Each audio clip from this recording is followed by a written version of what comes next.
Hey everybody, welcome back to Torah United. Dylan, and I am with Ben Cohen from Charlotte, North Carolina. Ben is a very good friend of mine, and he is told me he would share his testimony today with everybody. So let's jump into it, buddy. All right. So go ahead and tell us originally how you came into Torah. Okay. So this kind of goes back. I'm going to start way back. My mom grew up very similar in the Baptist culture. Okay. And my dad grew up kind of. His mom kind of leaned toward the Pentecostal side. Okay. He never really found his own in that, but that's more what he was exposed to. And so in the early years of their marriage and in the early days of my life, we grew up in a community church. So we said from Charlotte. It was in Pennsylvania. I live in Charlotte currently. Okay. But yeah, we were in a community church, and I was probably about 6 or so years old whenever things started to change. My dad came across a website way back when. I don't feel like doing the math, but back then in the early days of the internet, my dad came across a website. What dial-up was still was. Oh yeah, the slow internet. So he came across a website, and he started doing some research and some study on his own, and he came to some conclusions, and he started living those out in his life on his own, as far as biblically kosher meats. And, so for y'all, this was just on his own at first. Oh really? Yeah. Eventually, I don't know what the time span was. I was young, but eventually he came to my mom and was like, "Hey, we need to decide what we're going to do. We're going to confuse the kids." So he laid it all out in front of her, and she agreed that this lifestyle is still applicable to today. And that's awesome. So we've been on this road ever since. It's been 15 years or so for me. Wow. So I still faintly remember the days of not being in this pursuit of Torah. But it's kind of a faint memory. I've pretty much grown up with it my entire life. That's pretty incredible, because a lot of people that I've come across or that I talk to, there's some big miraculous thing that happens, in their late teens or early 20s, well, even later. For my example, my family, right. It wasn't until like 4 years ago. Right. So being able to grow up with that is I'm a little jealous, actually. So how did growing up with that affect you? Well, it affected me differently in different stages of life. Okay. So as a young kid, it's kind of tough because we went to Christian schools and stuff, and I'm not bashing my Christian education from an early age, but in the same sense, we didn't take part in a lot of what they did, such as massive celebrations around Christmas time and Halloween, Easter, and things like that. So as a kid, that's tough, when you right. come back from Christmas break and you're 10, 11 years old, and you're sitting in class, and the first thing you do is talk about, what you got for Christmas this year. Yeah. So that's always awkward. So did y'all do Hanukkah at that point in time, or y'all didn't just kind of? Good question. So our progression, we did. We had a progression with Hanukkah. At first, we started doing it, and we've mixed it up throughout the years. Early on, we did some gifts. Later on, we kind of just ventured away from that a little bit. Right. Just to keep focus on the miraculous historical event that did happen, as opposed to trying to replace Christmas. That's not what we were trying to do. And right. I'm not saying it's bad to give gifts on Hanukkah. Right. But that's just what we found is more significant for us. So yeah, we did do Hanukkah at the time, to some extent. So Yeah, as a child, it was difficult because you don't really know how to answer as such a young child. You know, why don't you do this thing that everyone else just does? Right. And the kids don't get it. They No. just not at that age. You can't ask an 8-year-old to understand that or explain that to his friends. Right. I want you to understand theological principle. Correct. Correct. So moving through high school, it was a bit of a different story. Okay. I really began to embrace it, and I actually had a good Baptist friend. She's still a very good friend. Daughter of a preacher, and we had many a good discussions on biblical topics. I call them discussions. Some people would call them debates. I prefer discussion because it was very civil and respectful. Neither of us expected to convince the other. Obviously, we're passionate about what we believe in, so we can you know, easily that shows. have a discussion without getting into an argument. Correct, and that's what we did. So we obviously came out with different conclusions in the end. Right. But through the process, it really strengthened both of us in our own faith and our own belief, and I think that's really fruitful. Oh, of course. We see a lot in this movement, just bashing. Yeah. Oh, I came out of the church, you know. They just don't get it. Yeah, exactly, Torah terrorists. And one or two of us have probably gone through that phase at some point.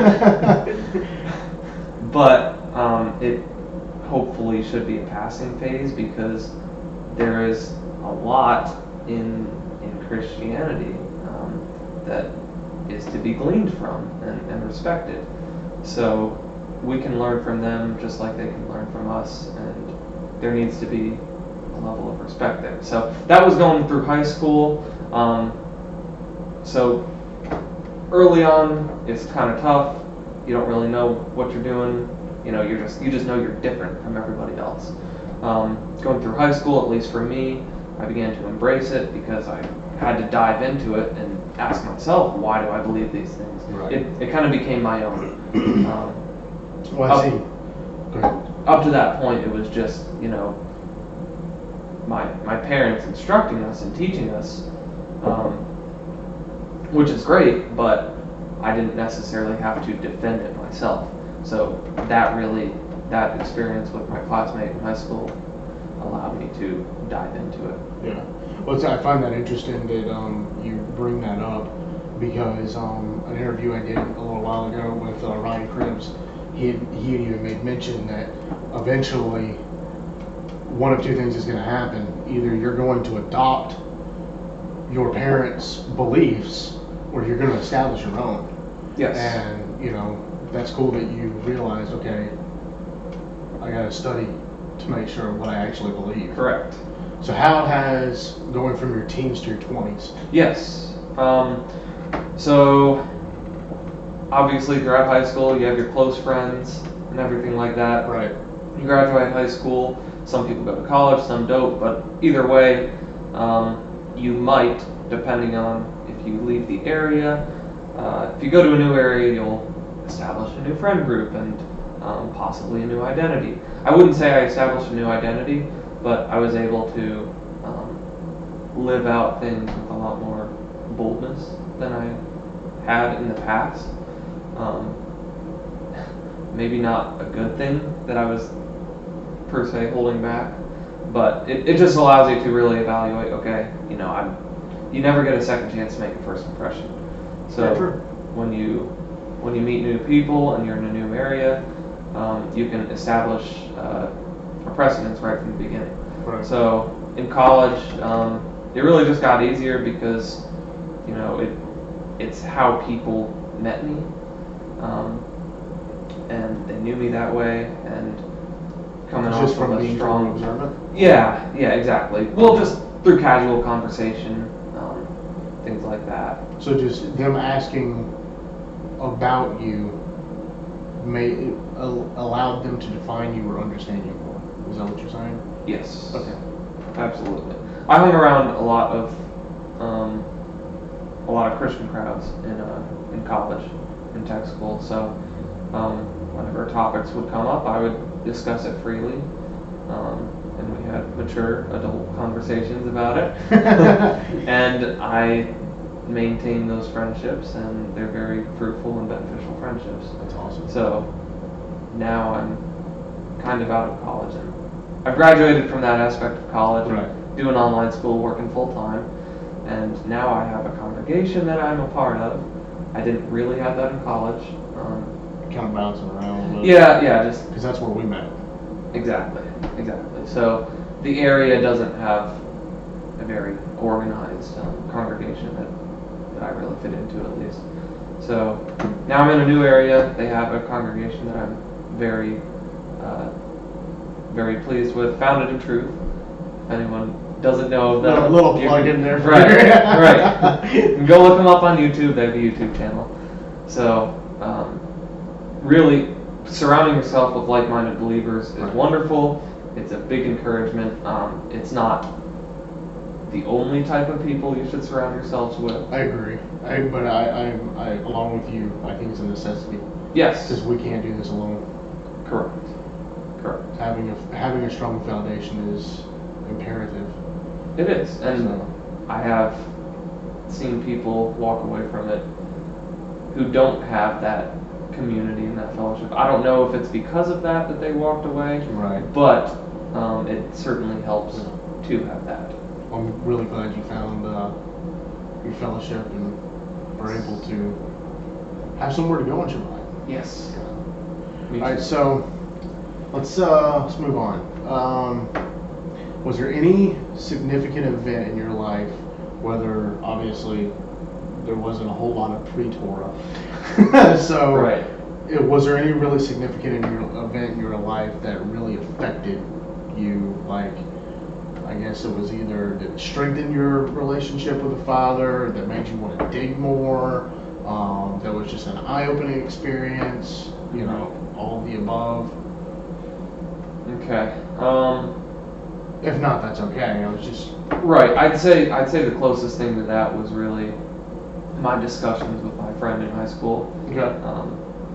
The preacher's daughter, because she went to her father a lot, and she gave me a lot of stuff to wrestle with. So that really just helped me to see it and believe it for myself, 100%. That's awesome. So you said you do still keep in contact with them? Yeah. Oh yeah. Awesome. Very cool. So how work life? So I haven't asked anybody this one yet. Okay. How has being Torah observant affected your work life? Okay. Good question. I had two summer jobs in high school. Sure. It was a construction job. I didn't work on weekends, so it wasn't an issue. That's nice. Right. In college, my first job was part-time at Aviation FBO, which they provide services for private aircraft. Yeah. And that was a customer service job. I basically told them in the interview, I was like, I can't work on Shabbat. I told them Saturday. Right. And why. And they were very respectful of that, and I wasn't scheduled to work on Shabbat. My job after that, which was another internship in college, pretty much the same deal. There was very limited weekend work. It was for a private aircraft operator in Greenville, South Carolina, and they generally don't work weekends. They do at times, but they knew that Saturday was a day that So they respected you. They did. They respected that very much. Where I work now is a little different. I have a full-time job working for an aircraft management charter company. I'm an aircraft technician, for those of you who don't know. And we do work around the aircraft schedule. So my coworker and I maintain 3 private jets. And basically during the interview process, I explained to them my belief and my preference to not work on the Sabbath, and they assured me that they would be respectful of that as much as possible, and I told them, this might be controversial, but I told them that in extenuating circumstances, I don't mind helping out. So my coworker will generally cover Sundays if there's any weekend work to do. Sorry, he will cover Saturdays, and I will cover Sundays as a general rule. So, which allows him to go to church. Correct, because he is a very solid believer himself. He have you goes to church on been Sunday. able to have deep conversations with him or extensive conversations with him? I have, to some extent. Okay. It's kind of interesting. He sees the food laws and he abides by those. I don't know if it's more of we should do this because it's God knows what's good for our health. That's kind of the impression I get. Interesting. Because I don't think they do the Sabbath and feast days and stuff. So it's interesting. I want to talk to him more about it, just to see where exactly he is. But yeah, so weekend Sabbath work has been very limited, which I'm grateful for. Right.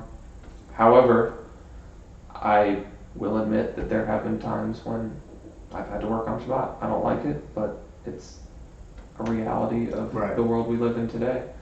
We can, I don't know, that's a judgment call for everyone. You can take a hard stance and say absolutely no way, Jose, or you can say we're in exile and you can give a little bit. So emergency situations only. Correct. Yeah. Correct.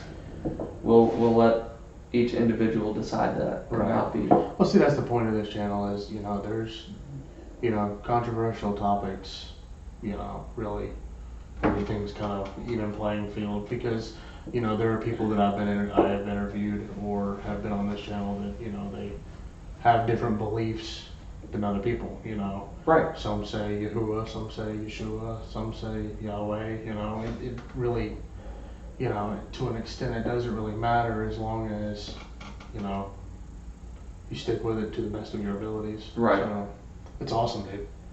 So any closing points that you have that you would like to share or anything?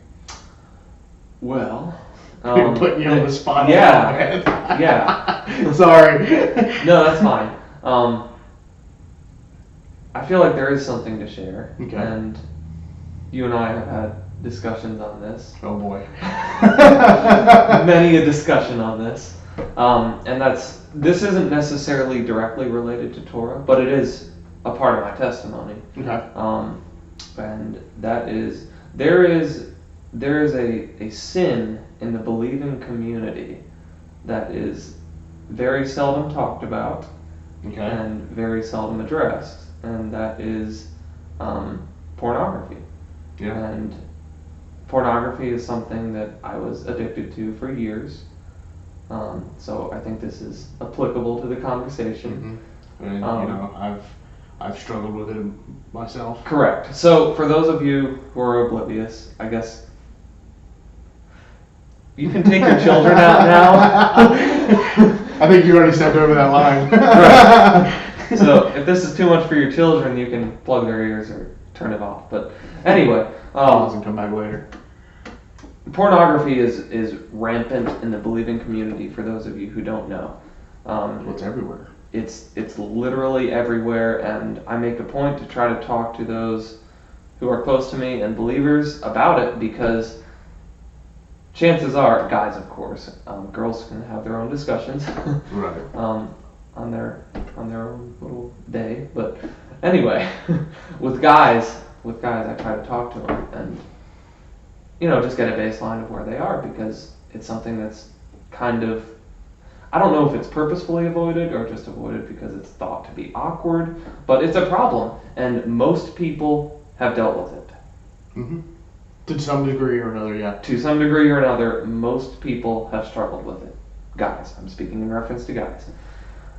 So pornography was an addiction for many years, mainly throughout high school, and I think going into college a little bit, but college is where it finally broke, and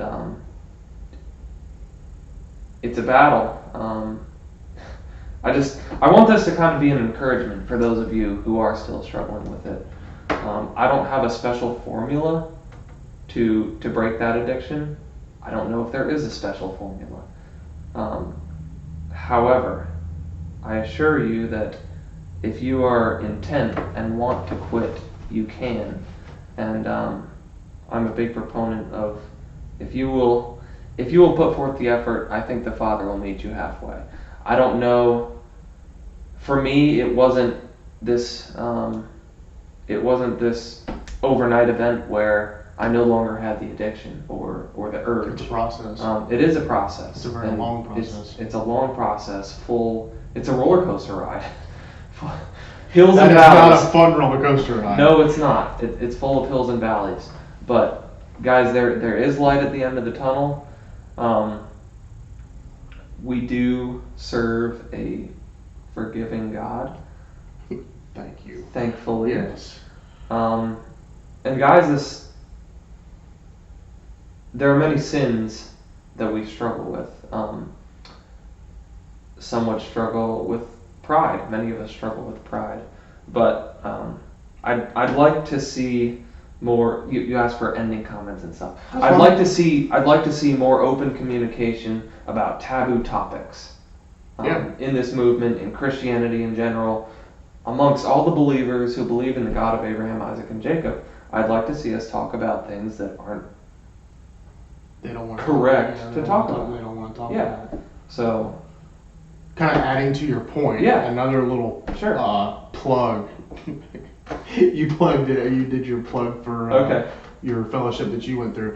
Going on to the topic that Ben's talking about with pornography, Cole Davis and On That Day Ministries just, I think last week, posted a video, actually 2 videos with him and his wife, and he had struggled with pornography in his marriage. And it is, if y'all have the time to sit down and you're struggling with this, and it is a continual problem, and I think we've all been there when it comes to the fact of, I just can't stop. You know, it feels like it's a never-ending process. Sit down, watch that. It gives the perspective from his point of view, and it also gives us the perspective from her point of view as how it affects the marriage. And it also, they do a question and answers video. So a little plug for On That Day Ministries. If you take, and that, I think that's the only video that I've seen that is Torah observant that deals with this topic. So if you're struggling with this, or you're just wanting more information, you know, if you're a woman wanting to know how a guy thinks when it comes to this topic, I highly recommend it. So anyway, kind of a little plug for them. Yeah, but absolutely. Yeah, I agree. This topic is not talked about enough. Right. So, and I'm actually glad you brought that up, because I know that me personally, I've struggled with it over the years, as I've mentioned in my testimony, if you haven't seen it. But you know, it's not something that is easy to get out of. No. You know, after doing research, it's from what if I'm mistaken on this, forgive me. So take this with a grain of salt. But it is, to a guy, the chemicals in his brain, it is no different than getting off heroin or crack cocaine. Okay. I mean, it's literally the same mental effects, like the chemical mental would effects. not be surprised by that. So having the what is the word? I just completely blanked. I'm sorry, y'all. Come on. Addiction to dopamine. Oh, There's a chemical in your mind called dopamine, Mm-hmm. and so when you indulge in that, dopamine is released, which is basically your happy drug in your head, that produces, you know, it makes you feel good, and your body gets used to that and addicted to it, and you want more. So that's where the pornography addiction comes from. Okay. So, but anyway, yeah, it's very hard to get off of. Yeah. So, guys, all that to say, if you're struggling with that, if you're struggling with another addiction, any various addiction, I think we all are to an extent. we do serve a God, and He will see us through. He is very faithful, and I'm grateful for repentance, which is a true turning away, that we all have the option to do, and I'm thankful for grace, abounding grace, but we don't want to abuse that. So let's talk about these things that are taboo, and let's get to the root. Let me ask you this. So I'm really enjoying this because this is not like any other interview I've done before. Because the way you come to Torah was fairly short. So you're having to make me think. How did you get out of this addiction? So I know it was a long process, but what was more or less your turning point? What was your turning point? What was your turning point? Right. First of all, a lot of prayer, a lot of conversations with the Father,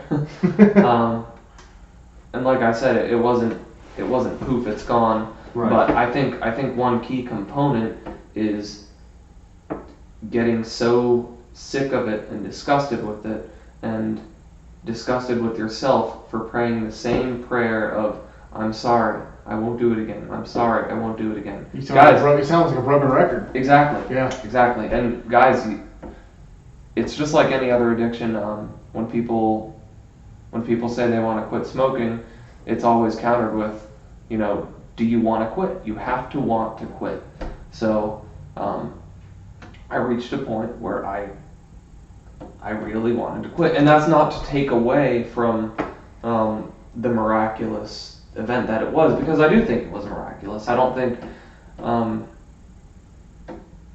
don't know, breaking addictions is a hard thing to do. Right. And I don't want to take. No addiction is easy or should be just gleaned over. Correct. Because they are, well, as it says, they're addictions. Correct. And I still, I don't want to take away from the God aspect of it. Because I do believe that was the role, that's what happened. The Father did see me through, but there has to be effort on your part. And like I said, I didn't read any special book. It was a roller coaster ride of, oh wow, I'm 2 months clean, and then boom, smack you, and then you're down again. I do that myself. Yeah, exactly. You can't give up, as cliche as it sounds. You just can't give up. And eventually, when you reach a point of being able to avoid your addiction, whatever it is, when you can avoid it for some length of time, it becomes easier and easier and easier and easier. So, at least in my present state, this isn't to brag, but pornography is not, it's not even a temptation at this point, because it's been fantastic. 2 or 3 years since I've right. viewed it. So yeah, it's just not, it's not really a temptation at this point.